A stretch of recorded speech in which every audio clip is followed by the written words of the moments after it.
Hello students, welcome back to the channel. आज हमारे साथ हैं बहुत बड़े एक्सपर्ट एनओएस के मिस्टर अनुज, जो कि आपके सारे सवाल जो कि रिलेटेड है ओपन स्कूल एग्जाम से रिलेटेड उनके आंसर देने वाले हैं। तो चलिए जो आपके सवाल है उनके आंसर लेते हैं सर से। सर आपको गाइड करेंगे बेस्ट लेवल पे। Sir welcome to the channel. First of all, good afternoon to all. Thanks to Nitish Bajaj sir and thanks to one-to-one classes to invite me for some question regarding NOS exam. Sir, you can ask the questions. Sir बच्चों का सबसे पहला जो doubt आ रहा है वो ये आ रहा है कि मान लीजिए किसी बच्चे का सीबीएसई एग्जामिनेशन में रिपीटिंग थ्योरी है 2 या 3 सब्जेक्ट्स में, ठीक है। तो ऑब्वियसली बात है, ऐसे केस में बच्चा माइंड में लेकर आता है कि वो ओपन स्कूल से एग्जामिनेशन दे के अपना ईयर बचाए। तो क्या ये पॉसिबल है? बिल्कुल सर, देखिए होता क्या है कि कई सारे 12th क्लास के स्टूडेंट्स जो होते हैं वो एसेंशियल रिपीट केस में या कंपार्टमेंट केस में चाहते हैं कि हमारा अब की बारी कॉलेज में एडमिशन हो जाए और जिससे हमारा साल बच जाए। तो इसमें होता क्या है, हम बच्चे को इनरोल करते हैं एनआईओएस से।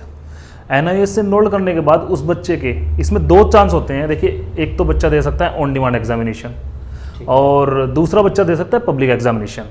तो जो ऑन डिमांड एग्जामिनेशंस रहती हैं मेनली वो रीजनल सेंटर्स पे जहाँ पे के एनआईएस में होती है। अगर हम बात करें अपने रीजन की, बेसिकली हम सहारनपुर से बिलोंग करते हैं, तो अपने रीजन की अगर बात करें तो हम जो नियर बाई हमारे सेंटर्स हैं वो हमारे नोएडा हैं, वो हमारे देहरादून है। लेकिन ऑल ओवर इंडिया हम कहीं पे भी बच्चों को इनरोल कर सकते हैं। फॉर एग्जांपल हमारे पास क्वेरी आती है किसी और अदर स्टेट से, तो हमारे रिलेशंस रहते हैं, हम बच्चे को इनरोल कर देते हैं एनआईएस के रीजन सेंटर्स पर। ठीक है, मीन्स अगर कोई बच्चा गुजरात से कॉन्टैक्ट करता है और वो कहता है कि सर मेरा सेंटर मेरे इस शहर के आसपास करवा दीजिए, बिल्कुल सर, तो वो पॉसिबल है? ये पॉसिबल है क्योंकि एनआईएस एक सेंट्रल बोर्ड है, मिनिस्ट्री ऑफ एचआरडी से है। जैसे आपका सीबीएसई एक सेंट्रल बोर्ड है, मिनिस्ट्री ऑफ एचआरडी से, ऐसा ही एनआईएस है। एनआईएस और सीबीएसई की देखिए पहले तो क्या रहता है, एनआईएस और सीबीएसई की जो वैल्यू रहती है वो बिल्कुल सेम रहती है, इक्विवेलेंट बिल्कुल। जहाँ पे सीबीएसई की मार्कशीट अप्लाई होती है, एप्लीकेबल होती है, वहाँ पे एनआईएस की भी होती है। ऐसा कोई भी किसी भी तरीके का कोर्स, कोई फाउंडेशंस, कोई यूनिवर्सिटीज़, कोई स्पेसिफिक यूनिवर्सिटीज़ ऐसी कोई नहीं है जो एनआईएस की जो मार्कशीट है उसको मतलब एक तरीके से उसको खारिज करे, उसको एक तरीके से एक्सेप्ट करने से मना कर दे। ऐसा पॉसिबल नहीं है, बिकॉज ये भी एक गवर्नमेंट बोर्ड है। दूसरा ये चीज़ पॉसिबल है क्योंकि एनआईएस के सेंटर्स जो हैं सेंट्रल बोर्ड है, हर जगह पे अवेलेबल हैं। आप गुजरात से हैं, आप मध्य प्रदेश से हैं, आप कहीं से भी हैं, तो हर जगह ये एग्जामिनेशन ऑन डिमांड की हमें बात कर रहे हैं हम, तो ऑन डिमांड एग्जामिनेशन हर कहीं पर जगह पॉसिबल है। ठीक है, लेकिन ऑन डिमांड हर डिस्ट्रिक्ट में नहीं होते, पर्टिकुलर डिस्ट्रिक्ट में होते हैं, ये रहता है जहाँ पे रीजनल सेंटर्स होते हैं एनआईएस के। जी। और जो पब्लिक एग्जामिनेशन है सर, देखिए पब्लिक एग्जामिनेशन क्या कहा है, हर जगह पे हर किसी शहर के अंदर एनआईएस के कुछ एक्रेडिट इंस्टीट्यूशंस होते हैं। ठीक है, वो इंस्टीट्यूशंस या तो किसी सीबीएसई स्कूल में होंगे या किसी जो आपका लोकल बोर्ड है जैसे हरियाणा बोर्ड या यूपी बोर्ड, उसके किसी स्कूल में होंगे, लेकिन ज़्यादातर सीबीएसई स्कूल्स में ये रहते हैं। तो ये जो सेंटर्स हैं इन पे पब्लिक एग्जामिनेशंस होती हैं और पब्लिक एग्जामिनेशंस पे हम अपने जो नियर बाई बच्चे हैं उनको एनरोल कर सकते हैं, या जो बच्चे ऑल ओवर इंडिया कहीं से भी आते हैं, क्योंकि देखिए ये एक कम्फर्ट जोन हो जाता है बच्चे के लिए। अब देखिए ऑन डिमांड में क्या रहता है कि बच्चे के रीजनल सेंटर्स पे या केंद्रीय विद्यालय या एनवीएस वगैरह में एग्जाम होते हैं, तो वो बच्चे के लिए कंफर्ट जोन नहीं रहता है। लेकिन पब्लिक एग्जामिनेशन में अगर हम बच्चे को एनरोल करते हैं तो उसमें बच्चे के लिए थोड़ा सा कंफर्ट जोन ही रहता है कि इसमें पास होने के चांसेस थोड़े से बच्चे के बढ़ जाते हैं। ये बात रहती है इसमें, due to comfort zone. Due to comfort zone. Sir एक सवाल बच्चों का बार बार आ रहा था कि जो ऑन डिमांड एग्जामिनेशन है वो कब कब होते हैं? देखिए ऑन डिमांड एग्जामिनेशंस जो पब्लिक एग्जामिनेशंस होती हैं उन 4 महीनों को छोड़ के हर किसी पूरे 8 के 8 महीने रहता है। देखिए अगर एनआईओएस की जो पब्लिक एग्जामिनेशंस होती है वो पब्लिक एग्जामिनेशंस आपकी अक्टूबर नवंबर में, अक्टूबर नवंबर में, क्योंकि जो पब्लिक एग्जामिनेशन होती है वो 2 बार होती है साल में ना एनआईओएस की। एक तो अक्टूबर नवंबर हो गया, एक आपका ये हो गया आपका अप्रैल और मई हो गया। ठीक है, इन 4 महीनों को छोड़ के बाकी जो 8 महीने हैं उन सब में ऑन डिमांड एग्जामिनेशंस दी जा सकती हैं। ठीक है जी। तो अगर सर किसी ने अभी मान लीजिए कोई बच्चा है वो रिपीटिंग थ्योरी है और वो चाहता है कि वो अभी एनरोल्ड हो जाए ऑन डिमांड एग्जामिनेशन के लिए, जी। जून या जुलाई में वो एग्जामिनेशन दे, बिल्कुल जुलाई में एग्जामिनेशन दे के वो उसको अपनी मार्कशीट मिल जाए और वो कॉलेज में पहुंच जाए, बिल्कुल। तो इज इट पॉसिबल? बिल्कुल सर पॉसिबल है। अभी जैसे ही जून का मंथ चल रहा है, अभी स्टार्ट हुआ है, तो अगर बच्चा चाहता है कि जून में ही वो अपनी जो फॉर एग्जांपल एक बच्चे के पास इंग्लिश आपका इकोनॉमिक्स, अकाउंटेंसी और बिजनेस स्टडीज़ है, और एक प्रैक्टिकल सब्जेक्ट कोई भी फिजिकल या कोई भी और सब्जेक्ट है। इनमें अगर कोई बच्चा फॉर एग्जांपल किसी 3 सब्जेक्ट में फेल हो जाता है, किसी 2 सब्जेक्ट में फेल हो जाता है, तो वो बच्चा TOC यानी ट्रांसफर ऑफ क्रेडिट, TOC यानी transfer of credit up to 2 subject ले सकता है। ठीक है। फॉर एग्जाम्पल बच्चा कहता है सर इंग्लिश में मेरे अच्छे मार्क्स हैं, और मेरे अब क्योंकि पहले फिजिकल वगैरह जो प्रैक्टिकल सब्जेक्ट है उनमें TOC नहीं होता था, बट अब की बार से उनमें भी TOC होना स्टार्ट हो गया है। तो एक बच्चा अगर कहता है कि मेरे इंग्लिश में अच्छे मार्क्स हैं और मेरे इकोनॉमिक्स में वो बच्चा पास है फॉर सपोज, तो इंग्लिश और इकोनॉमिक्स के मार्क्स में कैरी फॉरवर्ड कर देते हैं, आगे बिजनेस स्टडीज और अकाउंटेंसी और फिजिकल का बच्चा पेपर दे सकता है। तो transfer of credit up to 2 subject applicable है। ऑलरेडी अच्छे मार्क्स हैं और आप चाहते हैं 2 सब्जेक्ट आप ट्रांसफर करा सकते हैं और बाकी 3 सब्जेक्ट का आप पेपर दे सकते हैं, ये पॉसिबल है, इंक्लूडिंग थ्योरी एंड प्रैक्टिकल, वो सब कैरी फॉरवर्ड हो सकता है जी।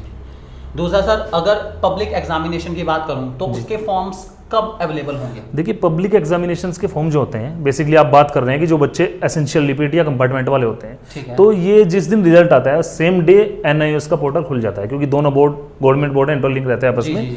तो उसके बाद ये क्राइटेरिया रहता है सीट्स की अवेलेबिलिटी के अकॉर्डिंग, मतलब इस पोर्टल के खुलने की कोई लास्ट डेट नहीं होती है। वैसे हमें इंटरनली पता होता है कि लास्ट डेट क्या है, लेकिन वो लास्ट डेट पब्लिक नहीं होती है कभी भी NIOS के पोर्टल पे। ठीक है। फॉर सपोज अभी आपका CBSE का रिजल्ट आया था कुछ दिन पहले, 13 मई के आसपास, तो वो पोर्टल सेम डे खुल गया था।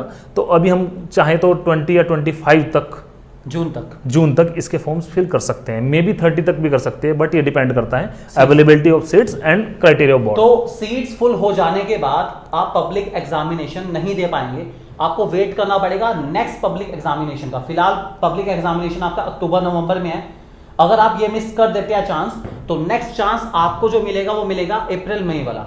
उसके फॉर्म आपके अप्रॉक्सीमेटली सर उसके फॉर्म कब आएंगे अप्रैल-मई के लिए? सर अप्रैल में एक बच्चा चाहता है कि मुझे अब की बार मेरी इतनी अच्छी प्रिपरेशन नहीं है कि मैं इस एग्जाम में भी पास हो पाऊँ अक्टूबर वाले में।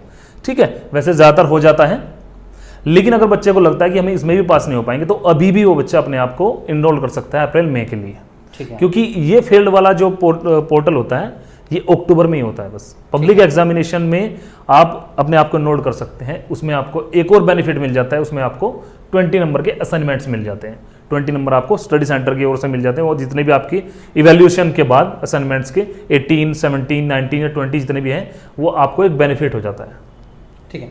और सर अगर मान लीजिए एक बच्चा है उसके अराउंड 60-65% है, ठीक है, वो एक सब्जेक्ट में या 2 सब्जेक्ट में फेल है, अगर वो NOS से क्लियर कर लेता है वो 2 सब्जेक्ट्स को, तो क्या वो किसी भी प्राइवेट कॉलेज में एडमिशन ले सकता है कंफर्टेबली? बिल्कुल ले सकता है सर। देखिए होता क्या है, मेनली जब आप किसी कॉलेज में एडमिशन लेते हो, कॉलेज में एडमिशन लेने के बाद आप अपनी क्लासेस शुरू करते हैं, तो कुछ दिन के बाद कॉलेजेस कहते हैं, फॉर एग्जांपल अभी आपके कुछ यूनिवर्सिटीज़ अक्टूबर के, कुछ यूनिवर्सिटी नवंबर, दिसंबर, जनवरी तक इनके एग्जामिनेशन पोर्टल खुलते हैं UGC के।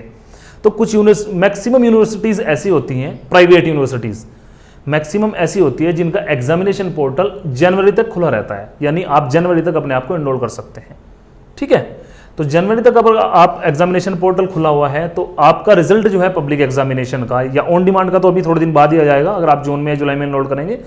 और पब्लिक एग्जामिनेशन में अगर आप अपने आप को एनरोल्ड करते हैं, तो अक्टूबर में एग्जाम होने के बाद दिसंबर के लास्ट वीक में या जनवरी के फर्स्ट वीक में आपका रिजल्ट आ जाता है, तो आप अपने आप को किसी भी कॉलेज में इनरोल कर सकते हैं उस टाइम पे और अपना साल बचा सकते हैं। एक दूसरा तरीका है, देखिए कुछ कॉलेज, एक बच्चा है जिसको अपने ऊपर पूरा कॉन्फिडेंस है कि मैं CBSE में फेल हो गया, कंपार्टमेंट एसेंशियल रिपीट आ गया और मैं NIOS में बिल्कुल पास हो जाऊंगा, तो NIOS में अप्लाई करने के बाद अपने आप को किसी कॉलेज में एनरोल अभी से कर सकता है। उसमें एक डॉक्यूमेंटेशन प्रोसेस होती है, जो हम अभी नंबर देंगे स्टूडेंट्स को, उस पर वो बच्चे इंक्वायरी कर सकते हैं। उसमें उसके डॉक्यूमेंटेशन होने के बाद वो बच्चा अभी से अपनी क्लासेस ज्वाइन कर सकता है, और उसमें हम उसका रिजल्ट जो है दिसंबर वगैरह में स्कूल्स में, कॉलेजेस में, यूनिवर्सिटीज़ में सबमिट कर देते हैं। उसमें स्पेसिफिक डॉक्यूमेंटेशन होता है जो हम बता देंगे पर्सनल नंबर पे। इट मीन्स आप अपने रिजल्ट को कैरी फॉरवर्ड करा सकते हैं, जो कि आपका फ्यूचर में आने वाला है। अभी से अपने कॉलेज स्टार्ट करिए, ठीक है, और आपके 3-4 महीने बाद एग्जाम होंगे 12th क्लास के ही, लेकिन आपका कॉलेज स्टार्ट हो चुका है। जैसे ही आप क्लियर करेंगे, आपकी कॉलेज की पढ़ाई एज इट इज़ कंटिन्यू रहेगी, उसमें कोई रुकावट आने वाली नहीं है। तो मैंने साल है बचाना, तो ऑब्वियसली बात एक बहुत अच्छा ऑप्शन है। उस ऑप्शन की कीमत को समझिए और इस ऑप्शन का ज़्यादा से ज़्यादा फायदा उठा सकते हैं। तो मिस्टर अनुज ने हमें बहुत अच्छे से सारी जानकारी दी। उम्मीद है आपके सारे डाउट्स क्लियर हो गए होंगे। फिर भी अगर आपके कोई डाउट रहते हैं, जो कि एक बच्चों का सबसे कॉमन डाउट रह रहा है, बार बार बच्चे बोल रहे हैं कि सर अगर मैं ओपन स्कूल से अपनी 12th क्लियर करता हूं तो क्या मैं नीट, आईआईटी, जेई इन सारे के सारे एग्जामिनेशन में एलिजिबिलिटी डिराइव कर सकता हूं या नहीं? क्या ये वैलिड है पूरी तरीके से? बिल्कुल सर, ये वैलिड है, क्योंकि मैंने आपको पहले भी बता चुका हूँ कि NIOS एक सेंट्रल बोर्ड है। देखिए कुछ चीज़ होती है सर कि जैसे कि आपने कहीं से सुनी और आपने उस चीज़ को सर्कुलेट कर दिया, बट उसके लिए आपने इंक्वायरी कहीं से नहीं की। तो कुछ बच्चे, कुछ लोग जो हैं इस तरीके की चीज़ें होती हैं कि किसी को बता दिया कि ये नीट के लिए नहीं है, उसने दूसरे को बताया, उसने तीसरे को बताया, लेकिन उन्होंने पर्सनली उसके बारे में इंक्वायरी नहीं की। ये बिल्कुल पॉसिबल है। NIOS हर जगह चलता है, जहाँ पे CBSE चलेगा वहाँ पे NIOS भी चलेगा। कोई नीट कोर्सेज हो, कोई फाउंडेशन कोर्सेज हो, कोई इंटरनल आपका एग्ज़ाम हो, कोई यानी एंट्रेंस एग्जाम हो, कोई या कोई स्पेसिफिक यूनिवर्सिटीज़ हो, हर जगह NIOS की मार्कशीट जो है एप्लीकेबल होती है, जहाँ पे CBSE की होती है। इक्वलेंट वैल्यू है CBSE के NIOS की। इट मींस रूमर्स सुन के या इधर उधर की बातें सुन के फैसला मत करें। फिर भी आपके मन में कोई भी डाउट आ जाता है तो अनुज सर आपको गाइड करने के लिए हमेशा अवेलेबल है।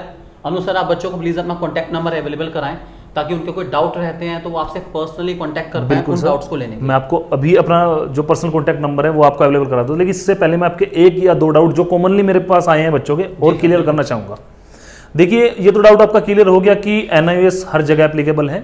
इसके लिए आप मतलब हमारे ऊपर बिलीव ना करके आपके पास गूगल है, आपके पास और बहुत सारी इंफॉर्मेशन इंटरनेट पर अवेलेबल है, आप देख सकते हैं। अभी क्या हो रहा है सर कि बहुत मोस्टली स्कूल्स बच्चों को 6 सब्जेक्ट दे रहे हैं। जी जी ठीक है, उसमें क्या होता है, देखिए किसी भी बोर्ड में, कोई भी गवर्नमेंट एफिलेटेड बोर्ड है, उसमें एक सब्जेक्ट तो होता है आपकी लैंग्वेज, इंग्लिश, हिंदी, उर्दू कुछ भी हो सकती है, जिसको आपको क्वालिफाई करना है। फॉर एग्जांपल अगर आप सारे सब्जेक्ट में पास हैं और इंग्लिश में फेल हो गए या किसी और लैंग्वेज ने आपको सेलेक्ट करा के आपने सेलेक्ट करा के उसमें फेल हो गए तो आप उसमें पास नहीं हो पाएंगे। तो किसी भी बोर्ड में, गवर्नमेंट एफिलेटेड बोर्ड में एक लैंग्वेज होती है, 3 मेन स्ट्रीम सब्जेक्ट होते हैं। अगर आप कॉमर्स के स्टूडेंट हैं तो आपका अकाउंटेंसी, इकोनॉमिक्स, बिजनेस होता है और एक प्रैक्टिकल सब्जेक्ट। एटलीस्ट आपके पास 5 सब्जेक्ट किसी भी बोर्ड को पास करने के लिए होने चाहिए। जी जी। लेकिन अभी मोस्टली स्कूल क्या कर रहे हैं, बच्चों को 6 सब्जेक्ट दे रहे हैं। फॉर एग्जाम्पल एक तो बच्चों को दे दिया उन्होंने इंग्लिश, जी जी, दूसरा अकाउंट्स दे दिया, तीसरा इको दे दिया, चौथा आपका BST दे दिया और 5वां फिजिकल दे दिया और 6ठा म्यूजिक दे दिया। तो सब्जेक्ट आपके हो गए 6। फॉर एग्जाम्पल एक बच्चा इंग्लिश में पास हो गया, जिसमें पास होना मस्ट है, इसके बिना चलेगा नहीं क्योंकि ये आपकी लैंग्वेज है। एक बच्चा इको में पास हो गया, BST में पास हो गया, फिजिकल में पास हो गया, म्यूजिक में पास हो गया। तो ये 5 सब्जेक्ट जो है उनमें बच्चा पास हो गया। लेकिन अकाउंटेंसी में बच्चा की कंपार्टमेंट आ गई तो इसमें आपका रिजल्ट शो करेगा पास, और आपके अच्छे कॉलेज और यूनिवर्सिटी में एडमिशन भी हो जाएंगे। लेकिन होगा क्या, अगर एक बच्चे को CA का एग्जाम देना पड़ गया या कोई ऐसी स्पेसिफिक जॉब जो है उसने अटेंड करनी, उस ऐसी जॉब में गया जिसमें अकाउंटेंसी जो है बिल्कुल नेसेसरी होता है बिल्कुल, तो वहाँ पे प्रॉब्लम आ जाएगी। तो इंग्लिश के साथ साथ मेरा कहना बच्चों से ये, अगर वो कॉमर्स के स्टूडेंट है तो अकाउंट, इकोनॉमिक्स, बिजनेस, साइंस के स्टूडेंट है तो फिजिक्स, केमिस्ट्री, मैथमेटिक्स या फिजिक्स, केमिस्ट्री, बायोलॉजी, ये तीनों सब्जेक्ट को क्वालिफाई करना जरूरी है। अगर आप इन तीनों को क्वालिफाई न करते हैं तो आपको इन फ्यूचर में कभी भी प्रॉब्लम आ सकती है। इस तरह के केस मेरे सामने बहुत आए हैं। ठीक है, इसमें एक NIOS का बहुत सिंपल तरीका है बच्चों को कि ये प्रॉब्लम इन फ्यूचर ना आए। अगर एक बच्चा पास है और इन एक सब्जेक्ट में फेल है, स्ट्रीम सब्जेक्ट में किसी एक सब्जेक्ट में फेल है तो जी, तो इसमें बच्चा क्या काम कर सकता है, सिंगल सब्जेक्ट से, अगर पास रिजल्ट पे लिखा हुआ है तो NIOS से सिंगल सब्जेक्ट में बच्चा एक ही एग्जाम दे सकता है। इसका तरीका ये है कि वो पब्लिक एग्जामिनेशन ही बच्चा अटेंड करेगा और रजिस्ट्रेशन कराएगा अपना NIOS बोर्ड में, और जब उसका एग्जामिनेशन फीस जाएगी तो हम एक ही सब्जेक्ट की बनाएंगे। तो उसके बाद बोर्ड उसको एक सिंगल सब्जेक्ट की मार्कशीट जो है वो प्रोवाइड कर देता है। तो अगर कहीं पे इस तरह के कोर्सेज में एडमिशन लेना पड़ जाए, फॉर एग्जांपल सर देखिए, एक मेरे पास अभी रिसेंटली एक केस आया था कि एक बच्चे ने 12th किया, फिजिक्स, केमिस्ट्री, बायोलॉजी, मैथमेटिक्स उसके पास थे, इंग्लिश था और फिजिकल एजुकेशन था, और एक उसके पास पेंटिंग था। तो बच्चा केमिस्ट्री के अंदर फेल हो गया था, बाकी 5 सब्जेक्ट में पास था। तो बच्चे की कंपार्टमेंट शो नहीं, पास वहाँ पे शो हो गया। लेकिन उस बच्चे ने किसी एक B फार्मा कोर्स होता है, बैचलर ऑफ फार्मेसी, उसमें एडमिशन लिया और कॉलेज वालों ने उसका एडमिशन भी ले लिया। उसने 1,20,000 फीस भी वहाँ पे डिपॉजिट की। लेकिन जब उसका एग्जामिनेशन पोर्टल खुला UGC का, तो UGC ने उसका एडमिशन लेने से मना कर दिया, बिकॉज उसके पास केमिस्ट्री सब्जेक्ट उसने पास नहीं किया था। तो उसके 1,20,000 रुपीज़ भी खराब हो जाएगी। और फार्मा में chemistry one of the main subject में आता है। और उसका 1 साल और बर्बाद हो गया। तो उस बच्चे ने दोबारा हमारे पास से सिंगल सब्जेक्ट से केमिस्ट्री से एनएस से किया, तब उसका दोबारा बी फार्मा में एडमिशन हुआ। तो ठीक है, बच्चों थोड़ा सा ध्यान रखिए इस बात को, अगर आपका कोई भी मेन सब्जेक्ट में आपका कुछ ऐसा इशू है तो आप पब्लिक एग्जामिनेशन के थ्रू आने वाले अक्टूबर नवंबर में उसको क्लियर कर सकते हैं, ताकि फ्यूचर में आपको दिक्कत ना आपको आए। रिकमेंड यही करते हैं कि आप जो 3 मेन स्ट्रीम सब्जेक्ट हैं उनको पास जरूर करें, वरना आपको इन फ्यूचर प्रॉब्लम कभी भी आ सकती है। ठीक है, अगर आपकी देखिए होता क्या है कि इन चीज़ों के अंदर हमने आपके कुछ क्वेश्चंस के आंसर किए, लेकिन इसमें इतने सारे क्वेश्चंस हैं जो बच्चे का रिजल्ट देख के हम लोग बता पाएंगे। बहुत सारे क्वेश्चंस हैं जो हमारे माइंड में भी नहीं है, वो रिजल्ट देख के बच्चे का केस देख के हम आपको बता पाएंगे। तो अगर आपको कोई भी क्वेरी है तो वो क्वेरी आप मेरे पर्सनल नंबर पे फ़ोन करके अपनी क्वेरी को सॉर्ट आउट कर सकते हैं। मेरा पर्सनल नंबर है 97, हाँ, बच्चों के लिए माई पर्सनल नंबर इज 9759742119, अनुज चौधरी। इस नंबर पे अगर आपकी कोई भी इंक्वायरी है, आपको हमारे पास इन्वॉल्व होना है वो आगे की बात है, नहीं होना है कोई प्रॉब्लम उसमें नहीं है। आप, हमारा काम है आपको एक बेटर सजेशन प्रोवाइड कराना, एक कंसल्टेंसी बेटर सजेशन प्रोवाइड कराना। ठीक है, तो आप इस नंबर पे 9759742119 पे कांटेक्ट करके अपने किसी भी क्वेश्चंस का, एनएएस बोर्ड से रिलेटेड, सीबीएसई बोर्ड से रिलेटेड, या कोई भी प्रोफेशनल स्टडी, कोई भी कॉलेज यूनिवर्सिटी, किसी भी तरीके की कोई भी प्रॉब्लम है तो उसका सोल्यूशन इस नंबर पे आप फोन करके हमें से ले सकते हैं। ठीक है सर, आप इस वीडियो का रेफरेंस जरूर दे दें सर को कि हमने आपकी वीडियो 1-to-1 क्लासेस चैनल पे देखी थी नितेश सर के साथ, तो इससे कम से कम सर आपको बहुत अच्छे से अटेंड कर पाएंगे। So thank you very much for being with us, have a nice day, take care and God bless you all. कोई भी डाउट आता है आंसर जरूर दीजिएगा बच्चों, सर आपके सारे सवालों का जवाब जरूर देंगे। Thank you sir.